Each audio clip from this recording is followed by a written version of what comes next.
Suara mesin-mesin mobil bergemuruh di bengkel utama milik Rendra Prakoso, pria berusia 35 tahun yang hidupnya terlihat seperti contoh sempurna kesuksesan yang lahir dari perjuangan. Tangannya dulu hitam olah oli, bajunya bau bensin, tapi kini ia berdiri di ruang kantor kaca berpendingin udara, memantau kerja puluhan karyawannya. Papan nama besar bertuliskan, Rendra Motor Group memantulkan sinar matahari pagi, simbol pencapaian yang ia raih dari nol. Namun, di balik pencapaian itu, ada kekosongan yang pelan-pelan menua bersamanya. Setiap kali pulang malam ke rumah besar yang sunyi, hanya suara langkah kakinya sendiri yang bergema. Semua keberhasilan itu tiba-tiba terasa dingin. Ia bisa membeli mobil apapun, tapi tidak bisa membeli kehangatan hati. Suatu hari, seorang sahabat mengundangnya ke acara amal di Hotel Bintang 5. "Datang aja, Ren. Banyak orang penting di sana, siapa tahu ketemu jodoh sekalian," gurau temannya. Rendra hanya tertawa kecil. Ia tak mengira, malam itu menjadi awal dari kisah yang kelak akan mengubah hidupnya, secara manis sekaligus pahit. Lampu kristal bergemerlapan di ballroom. Musik lembut mengalun. Di tengah keramaian, pandangan Rendra berhenti pada seorang wanita berseragam panitia. Nadia, namanya disebut oleh pembawa acara beberapa kali. Ia tak tampak mencolok, tapi ada keanggunan alami pada cara ia berjalan, cara menunduk sopan, cara tersenyum pada tamu-tamu.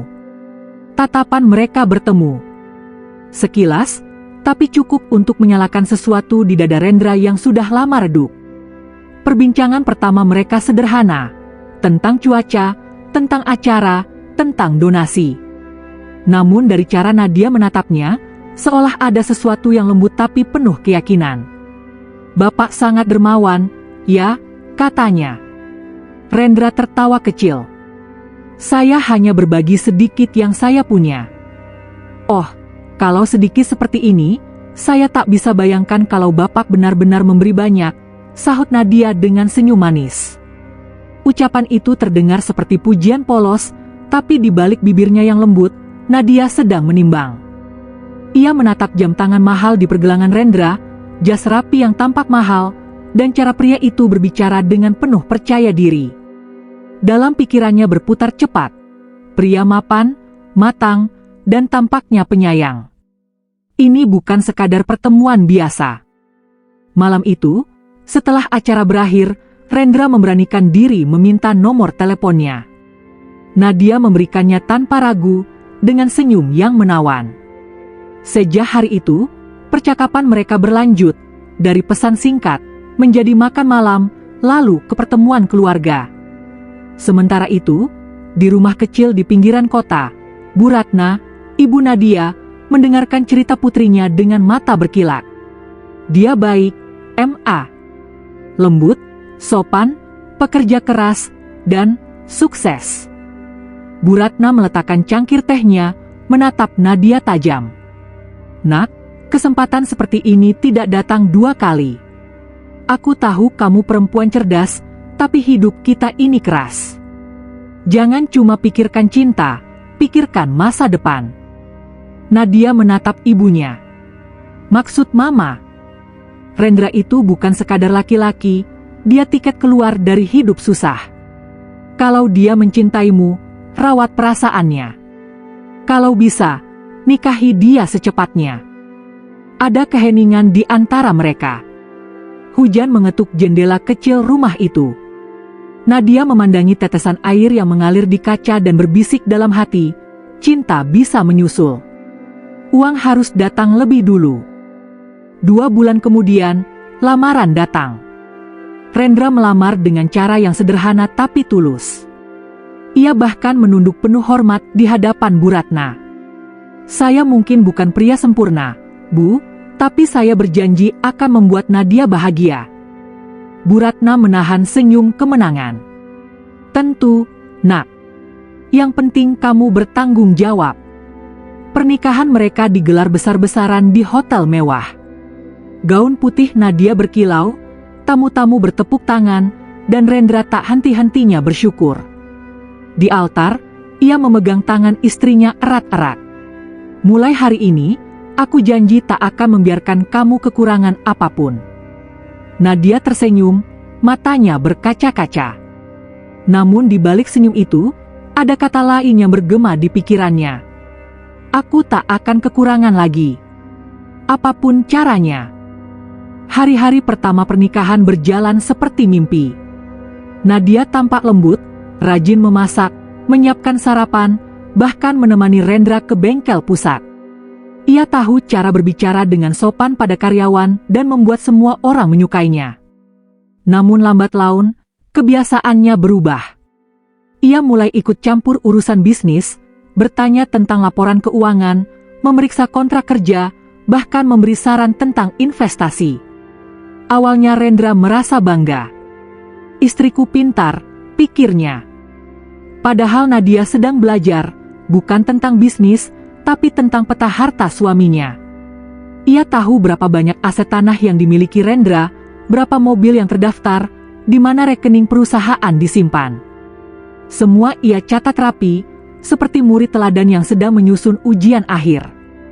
Suatu malam, ketika Rendra sudah tertidur, Nadia menatap wajah suaminya lama. Semua ini sebentar lagi jadi milikku, bisiknya pelan.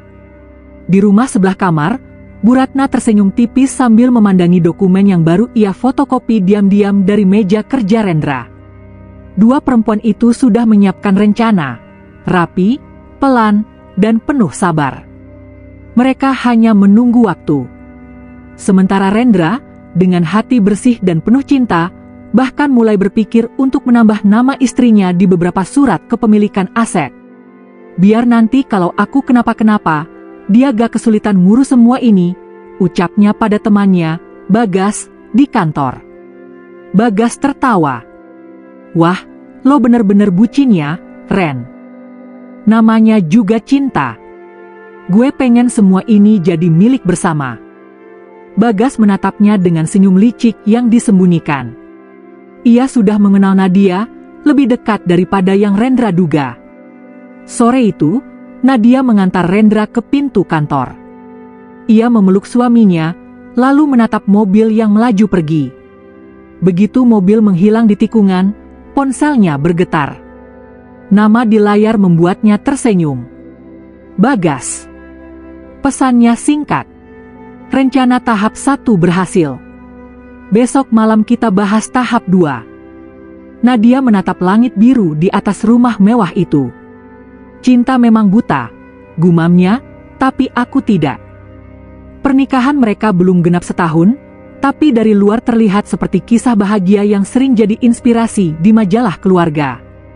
Foto-foto Nadia dan Rendra terpajang di ruang tamu, berdua tersenyum di depan mobil baru, memotong pita proyek bengkel cabang, atau makan malam romantis di restoran mahal. Namun di balik setiap potret itu, ada bayangan yang makin lama makin panjang. Nadia sudah mulai menanamkan racun halusnya, bukan dalam bentuk pertengkaran, melainkan dalam bentuk perhatian yang menuntun. Ia tak pernah langsung memaksa. Hanya saran-saran kecil, yang lama-lama menjadi kendali besar. Mas, kalau aset-aset itu atas nama Mas semua, kan repot kalau terjadi apa-apa. Biar aku bantu urus deh. Lagian kan, kita keluarga. Apa bedanya? Katanya suatu malam sambil memijat bahu Rendra lembut. Rendra menatap wajah istrinya yang tampak tulus. Ia tersenyum kecil. Ya, aku juga kepikiran gitu. Tapi nanti aja, kalau semua sudah beres. Nadia tak mendesak. Ia tahu, kata, nanti, bisa diubah jadi, sekarang, dengan cukup banyak perhatian dan sedikit sandiwara cinta. 2 bulan kemudian, Rendra mengajak Nadia ke kantor notaris. Mereka menandatangani beberapa berkas untuk pembaruan kepemilikan aset. Rumah utama dan 1 kendaraan baru kini atas nama mereka berdua. Nadia berperan seolah tak begitu paham detailnya. Padahal ia tahu persis, dari pasal-pasal yang ditulis di sana, ia perlahan menancapkan kuku di dalam harta suaminya. Sore itu, begitu keluar dari kantor notaris, ia menelepon ibunya. "Ma, 1 rumah udah setengah nama aku. Suara Bu Ratna di seberang langsung bergetar girang. Bagus. Bagus sekali, Nak. Teruskan. Kalau bisa, semua yang bisa dipindah, pindahkan. Ingat, jangan sampai dia sadar sebelum waktunya. Nadia menatap kaca mobil, tersenyum pada pantulan wajahnya sendiri. Tenang, MA. Lelaki itu terlalu percaya untuk curiga. Sementara itu, di bengkel pusat, Bagas mulai memainkan perannya. Ia pura-pura memberi masukan bisnis, mendorong Rendra untuk merapikan struktur perusahaan agar lebih aman dari segi hukum. Lo tuh udah gede banget, Ren. Masa masih semua atas nama lo? Harus ada diversifikasi. Kalau lo sakit atau kenapa-kenapa, repot nanti. Rendra yang polos mengangguk. Aku sih gak apa-apa. Cuma, siapa yang cocok ya buat bantu handle legalitas itu semua? Bagas tersenyum samar. Ya istrimu lah. Si Nadia kan udah ngerti administrasi, bisa dipercaya juga. Skenario sempurna. Dua orang yang paling ia percaya ternyata sedang menganyam jaring halus di sekelilingnya. Beberapa bulan berikutnya, rumah tangga mereka tampak stabil. Nadia semakin lihai memainkan peran istri teladan. Ia mengatur keuangan, ikut rapat, bahkan menjadi juru bicara di beberapa proyek Rendra. Ia tahu kapan harus bersikap lembut, kapan harus bersandiwara rapuh. Kadang, ia sengaja menunjukkan air mata saat Rendra sedang lelah. Mas, aku cuma takut aja kalau suatu hari kamu kenapa-kenapa. Aku gak bisa hidup tanpamu. Kata-kata itu seperti racun dalam madu. Rendra menatapnya dengan iba, mencium keningnya, dan menjawab, tenang aja, Nat. Semua ini aku buat biar kamu aman. Selesai. Satu tanda tangan lagi berpindah ke nama Nadia. Satu demi satu aset, tanah di Bogor, rumah kontrakan, investasi, semuanya mengalir perlahan seperti air ke sungai yang sudah diarahkan. Namun di balik permainan itu, ada satu hal yang Nadia tidak sadari, Rendra bukan orang sembarangan. Ia tidak menyimpan harta hanya dalam bentuk dokumen. Beberapa aset penting, terutama tanah-tanah utama dan saham mayoritas perusahaannya, sudah ia lindungi dengan kontrak perjanjian internal, sebuah strategi yang hanya diketahui oleh pengacaranya. Ia memang percaya pada istrinya, tapi Rendra punya satu kebiasaan lama, selalu menyiapkan rencana cadangan, bahkan untuk orang yang ia cintai. Sementara itu, hubungan antara Nadia dan Bagas semakin berani. Awalnya hanya bertemu diam-diam untuk membahas proyek. Lama-lama, tatapan mereka berubah jadi panggilan tak bersuara. Mereka berbagi pesan rahasia lewat email khusus yang hanya mereka tahu. Di sebuah restoran kecil, mereka duduk di pojok ruangan. Dia benar-benar percaya padaku, bisik Nadia sambil mengadu kopi. Bagas terkekeh. Bagus. Kalau semua aset udah atas namamu, kita tinggal cabut. Kita hidup baru. Nadia menatap lelaki itu, senyumnya sinis tapi menawan. Kalau semua ini berhasil, aku janji, kita bakal punya segalanya. Bagas menggenggam tangannya. Aku suka perempuan pintar sepertimu. Tanpa mereka tahu, seorang pelayan yang baru saja menaruh minuman di meja menatap mereka sekilas. Pelayan itu adalah karyawan bengkel Rendra yang sedang paruh waktu. Beberapa hari kemudian, kabar tentang kedekatan mereka sampai ke telinga seseorang di kantor pusat, dan dari sana, diam-diam, ke telinga Rendra. Rendra tak langsung bereaksi. Ia hanya tersenyum kecil saat mendengar laporan itu. Sudah, jangan heboh. Aku cuma mau tahu pasti. Ia memeriksa rekaman CCTV rumah yang terhubung lewat jaringan ponsel pribadinya. Di situ, beberapa kali terlihat Bagas datang saat ia tidak di rumah. Awalnya, Rendra mencoba berpikir positif. Mungkin urusan kerja. Tapi naluri laki-laki yang pernah disakiti tak bisa dibohongi. Malam itu ia duduk di ruang tamu, menatap layar laptop yang menampilkan tanggal-tanggal kunjungan Bagas. Satu tanggal membuat jantungnya berhenti sejenak, hari di mana Nadia bilang sedang ke salon dengan ibunya. Ia menutup laptop pelan, lalu menatap langit-langit rumahnya yang megah. Rumah itu terasa lebih dingin dari biasanya. Beberapa minggu berikutnya, Rendra mulai menjaga jarak, pura-pura sibuk. Ia ingin melihat sejauh mana kepura-puraan itu akan berjalan. Setiap pagi ia tetap berpamitan seperti biasa, mencium kening Nadia, lalu pergi dengan mobil dinasnya. Tapi sebenarnya, kadang ia hanya parkir di gedung kantor lama, menunggu malam. Di rumah, Nadia semakin percaya diri. Ia merasa semuanya sudah di tangannya. Bagas makin sering datang, kadang dengan alasan menjemput dokumen, kadang untuk rapat kecil. Bu Ratna pun tak kalah senang. Ia bahkan menyiapkan makanan spesial setiap kali Bagas datang. Calon menantu yang baik, katanya sambil tertawa pelan. Mereka tidak sadar, jebakan yang mereka pasang perlahan justru berubah arah.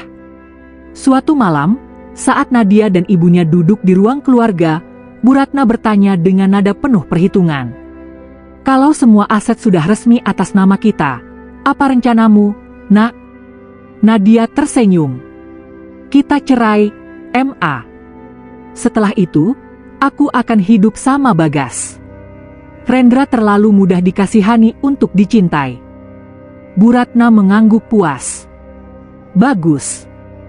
Pastikan semua dokumennya rapi dulu. Setelah itu, dia akan kita tinggalkan seperti anjing tua tanpa rumah. Mereka tertawa kecil, lalu berpelukan. Di lantai 2 rumah itu, lampu kamera CCTV kecil berkelip merah, menyala tanpa mereka sadari. Di hari-hari berikutnya, Rendra memantau segalanya dengan tenang. Ia tidak marah. Tidak meledak. Ia hanya menunggu momen yang tepat. Di matanya kini tak ada cinta, hanya kejelasan. Ia tahu, beberapa permainan hanya bisa dimenangkan dengan kesabaran. Kalau mereka ingin panggung, gumamnya pelan sambil menatap layar CCTV di ponselnya, biarlah aku jadi penonton dulu. Hujan turun deras sore itu. Langit hitam, jalanan sepi, dan udara mengandung aroma debu basah yang menusuk hidung. Rendra memutar balik mobilnya di tengah perjalanan menuju kantor cabang. Ada sesuatu yang mengganggu pikirannya sejak pagi, firasa yang tak bisa dijelaskan, tapi terasa jelas di dada. Telepon Nadia tak diangkat. Chatnya hanya dibaca, tanpa balasan. Padahal, ia tahu betul, hari itu Nadia tak punya agenda keluar rumah. Pikiran-pikiran aneh mulai menari di kepalanya, seperti bayangan hitam yang berbisik, pulanglah. Lihat apa yang mereka sembunyikan. Begitu mobilnya berhenti di depan pagar rumah, Rendra memperhatikan lampu lantai 2 menyala. Biasanya jam segitu Nadia masih di dapur atau ruang tamu. Langkahnya berat tapi pasti. Ia menonaktifkan suara langkahnya, membuka pintu perlahan. Suara samar terdengar dari atas, tawa lirih perempuan, disusul suara berat laki-laki yang sangat dikenalnya. Langkah Rendra berhenti di tangga. Dadanya berdegup cepat, tapi wajahnya tetap tenang. Ia menarik napas dalam, lalu menaiki tangga tanpa suara. Ketika sampai di depan pintu kamar, tawa itu berhenti sesaat, lalu terdengar bisikan-bisikan pelan. Rendra memutar gagang pintu. Pintu terbuka perlahan. Udara kamar terasa pengap, wangi parfum bercampur keringat. Di atas ranjang, 2 tubuh terperangah, Nadia dan Bagas, masih setengah berpakaian, wajah mereka pucat seperti disiram cat putih. Rendra berdiri di ambang pintu, diam. Waktu seperti berhenti. 3 detik, 5 detik, 10 detik. Tak ada kata keluar dari mulutnya. Bagas meloncat bangun. Ren, ini nggak seperti yang kamu lihat, gue bisa jelasin. Kalimat klasik seorang pendusta. Rendra menatapnya tajam, lalu tertawa pelan, suara yang lebih dingin dari air hujan di luar. Jelasin? Di ranjang gue sendiri, katanya datar. Nadia buru-buru berdiri, menutup tubuhnya dengan selimut. Mas, Aku bisa jelasin ini. Jangan panggil aku, Mas, potong Rendra. Tenang. Kau sudah kehilangan hak itu. Mereka terdiam. Suara hujan di luar seperti menyanyikan lagu penghukuman. Nadia menguatkan diri, menatap suaminya dengan pandangan menantang. Baik. Kalau kamu mau marah, marah saja. Tapi aku gak takut. Semua harta itu udah atas nama aku, Ren. Kamu gak bisa apa-apa. Kalimat itu menusuk seperti belati ke dada Rendra, tapi bukan karena sakit, karena kini ia benar-benar tahu siapa yang berdiri di hadapannya. Cinta yang dulu ia perjuangkan, ternyata hanyalah rencana bisnis yang menyamar jadi kasih sayang. Bu Ratna muncul di pintu, terkejut tapi tidak lama. Ia malah menatap Rendra dengan senyum kecil yang sinis. Sudahlah, Nak. Jangan mempermalukan diri. Dunia ini milik orang yang pintar. Nadia cuma pakai haknya. Rendra menatap mereka bertiga satu-satu. Tatapannya bukan lagi marah, melainkan dingin dan tenang seperti seseorang yang sudah menyiapkan segalanya jauh sebelum perang dimulai. Ia menunduk sejenak, lalu berkata lirih, "Kalau begitu, anggap saja permainan ini baru dimulai." Kemudian ia berbalik, menuruni tangga tanpa berkata lagi, meninggalkan rumah itu di tengah derasnya hujan. Malam itu, Nadia dan ibunya mengemas barang-barang Rendra. Mereka tertawa, menertawakan betapa mudahnya menjatuhkan seorang lelaki yang terlalu percaya cinta. Bagas meneguk anggur di ruang tamu, menepuk bahu Nadia. "Kita berhasil. Sekarang kamu bebas. Besok aku urus semuanya." Nadia tersenyum puas. "Aku tahu dari awal dia bakal nurut. Laki-laki itu terlalu lembut buat menantangku." Bu Ratna menambahkan, "Kita buat perpisahan ini resmi. Besok kamu ajukan gugatan cerai. Biar cepat selesai." Semua terdengar begitu mudah di mulut mereka. Namun di luar pagar, dalam gelap, mobil hitam Rendra masih terparkir diam. Kamera kecil di dashboard merekam setiap bayangan dari jendela rumah. Ia menatap layar dengan ekspresi kosong, dingin seperti batu. "Aku sudah cukup lama bodoh," gumamnya. Sekarang giliran mereka belajar apa itu kehilangan. 2 hari kemudian, Nadia mengajukan gugatan cerai. Ia datang ke pengadilan dengan pakaian rapi, wajah tenang, dan gaya percaya diri khas orang yang merasa menang. Di belakangnya, Bu Ratna sibuk mengatur berkas kepemilikan aset. Bagas menunggu di mobil, mengenakan kacamata hitam, siap merayakan kemenangan setelah semua selesai. Namun dari kejauhan, Rendra melihat mereka bertiga dari dalam mobil lain. Ia tidak datang untuk melawan, belum. Ia hanya mengamati, menunggu waktu yang tepat. Pengacaranya, seorang pria paruh baya bernama Pak Arman, menatapnya dari kursi penumpang. "Semua bukti sudah siap, Pak Rendra. Rekaman CCTV, dokumen transfer aset, bahkan perjanjian pranikah itu. Tinggal kita bawa di sidang berikut." Rendra mengangguk pelan. Biarkan dulu mereka menikmati kemenangan yang semu. Sementara itu, kehidupan di rumah besar itu berubah. Tanpa Rendra, rumah terasa seperti hotel tanpa penghuni. Bagas mulai menunjukkan sifat aslinya, kasar, egois, mudah emosi.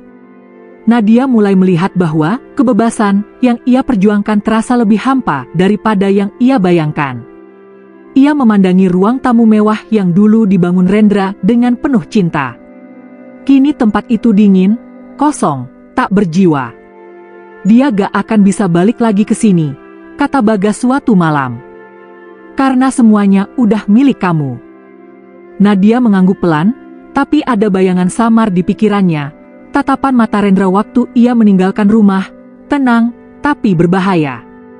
Beberapa minggu kemudian, surat panggilan sidang tiba. Nadia datang dengan langkah yakin, Bu Ratna di sampingnya, Bagas duduk di belakang dengan gaya santai.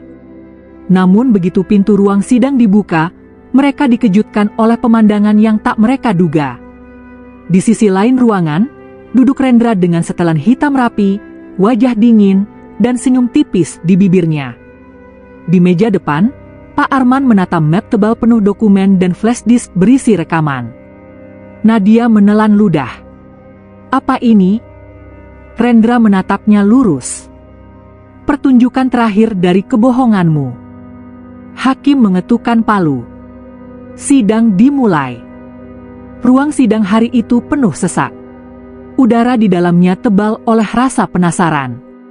Di sisi kiri, Rendra duduk tegak, tenang, sementara di sisi kanan, Nadia bersama ibunya dan Bagas tampak gelisah. Mereka yakin sidang hari ini hanya formalitas, gugatan cerai yang akan memuluskan kepemilikan semua aset atas nama Nadia. Namun hakim baru saja mengetukkan palu ketika Rendra mengangkat tangan, memohon izin bicara. Yang mulia, katanya dengan suara mantap. Sebelum melanjutkan, izinkan saya menyerahkan bukti tambahan. Semua mata tertuju padanya. Pak Arman, pengacara Rendra, membuka map tebal dan menyerahkan flash disk ke Panitera. Ini rekaman CCTV di rumah klien kami, Yang Mulia. Menunjukkan perbuatan tidak senonoh antara penggugat dan saudara Bagas, yang juga sahabat korban. Waktu dan tanggal sesuai, terjadi di kamar utama rumah mereka. Wajah Nadia langsung memucat. Bagas menggigit bibir, mencoba tetap tenang, sementara Bu Ratna membelalak tak percaya. Hakim memberi isyarat agar rekaman diputar. Layar besar di depan ruang sidang menyala. Terlihat adegan di kamar Rendra, Nadia dan Bagas, tertawa, berpelukan, tanpa malu, di tempat tidur yang dulu menjadi saksi cinta dan janji suci. Ruangan seketika sunyi. Tak ada suara selain deru napas tertahan. Hakim mengetuk palu sekali. Cukup. Tatapannya tajam menembus Nadia. Saudari sadar bahwa tindakan ini termasuk pelanggaran berat dalam ikatan rumah tangga. Nadia tak bisa menjawab.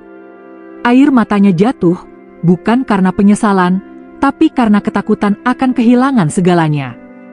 Yang Mulia, lanjut Pak Arman. Selain bukti perselingkuhan, kami juga menyerahkan dokumen perjanjian pranikah yang telah ditandatangani kedua pihak sebelum menikah. Di dalamnya tertulis, semua aset yang atas nama istri hanya akan sah menjadi miliknya apabila selama masa pernikahan tidak terjadi pelanggaran moral berupa perselingkuhan.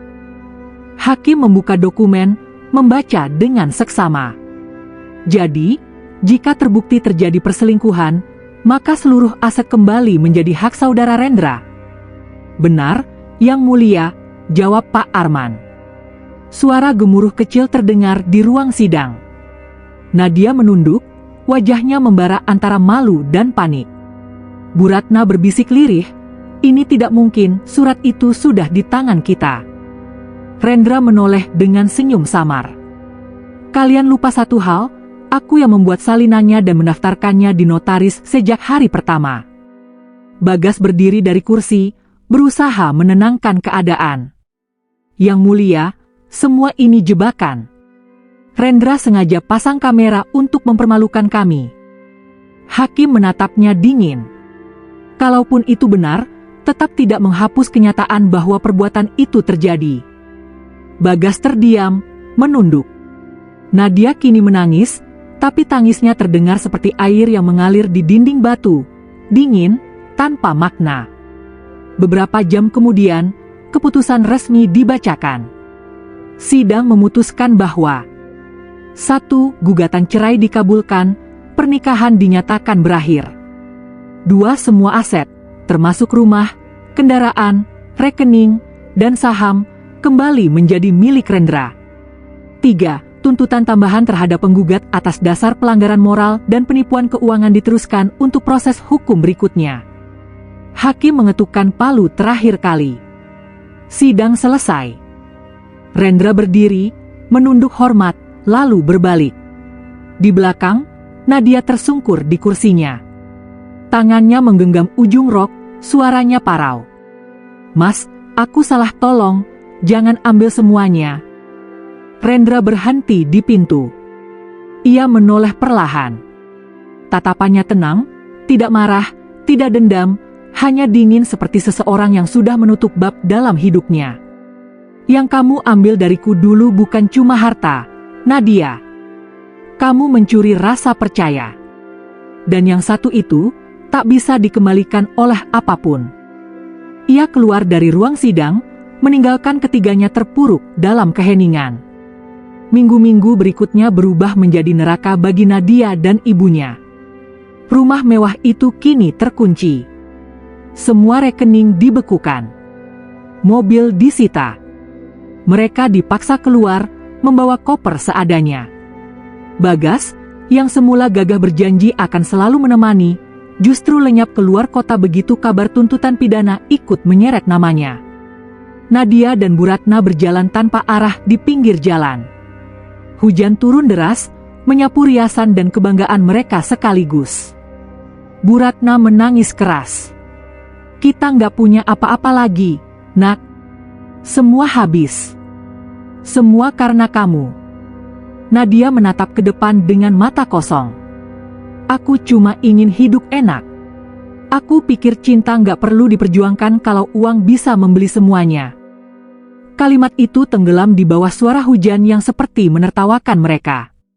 Sementara itu, Rendra berdiri di balkon rumahnya, menatap langit sore yang berwarna jingga. Rumah itu kini kembali menjadi miliknya, tapi hatinya tidak lagi sama. Semua luka yang dulu terasa membakar kini hanya tersisa bekas dingin di dalam dada. Ia menyalakan rokok, sesuatu yang jarang ia lakukan.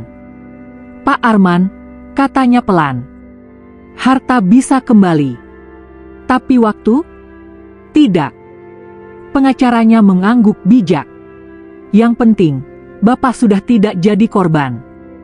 Mereka menuai apa yang mereka tanam. Rendra menatap ke arah jalanan yang basah oleh hujan. Dalam hatinya ada perasaan getir, tapi juga lega. Ia tahu, dari semua kehilangan itu, ada satu pelajaran yang lebih berharga daripada apapun.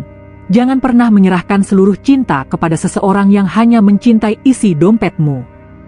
Beberapa bulan kemudian, rumah besar itu direnovasi. Rendra membuka bisnis baru, yayasan sosial yang menolong keluarga miskin dan anak yatim. Ironis, karena dulu orang yang ia bantu justru mengkhianatinya. Namun di wajahnya kini ada ketenangan baru, ketenangan seorang pria yang berhasil bangkit tanpa menodai dirinya dengan dendam.